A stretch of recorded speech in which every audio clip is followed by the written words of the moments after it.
Hi friends, நான் Karaikal doctor Nishar. நம்ம சேனலை சப்ஸ்கிரைப் பண்ணுங்கள், ஃப்ரெண்ட்ஸுக்கு ஷேர் பண்ணுங்கள், லைக் பண்ணுங்கள்.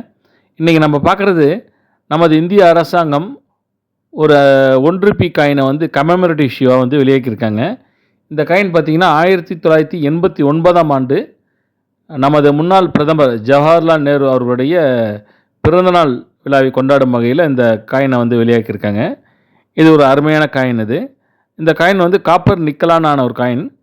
இதனுடைய weight 6 gram, diameter 26 mm, thickness 1.6 mm. இதோட முன்பகுதியில் பார்த்தீங்கன்னாக்கா இந்தியாவுடைய முதல் பிரதமர் ஜவஹர்லால் நேரு அவர்களுடைய உருவத்தை வந்து அதில் பதிவு செஞ்சு அதனுடைய ஓரப்பகுதியிலையும் அவங்களுடைய பெயரும் பதிவு செஞ்சுருக்காங்க.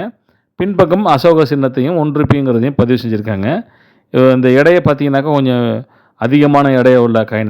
ஒரு பெரிய காயின் உருவால உள்ளதில் இது ஒரு இன்ட்ரெஸ்டிங்கான காயின். இதை நீங்கள் பயன்படுத்தியிருக்கீங்களா இல்லையாங்கிறத கமெண்ட்ஸில் வந்து பதிவு பண்ணுங்கள், சப்ஸ்கிரைப் பண்ணுங்கள், ஷேர் பண்ணுங்கள். ஒரு அருமையான காயின் இது.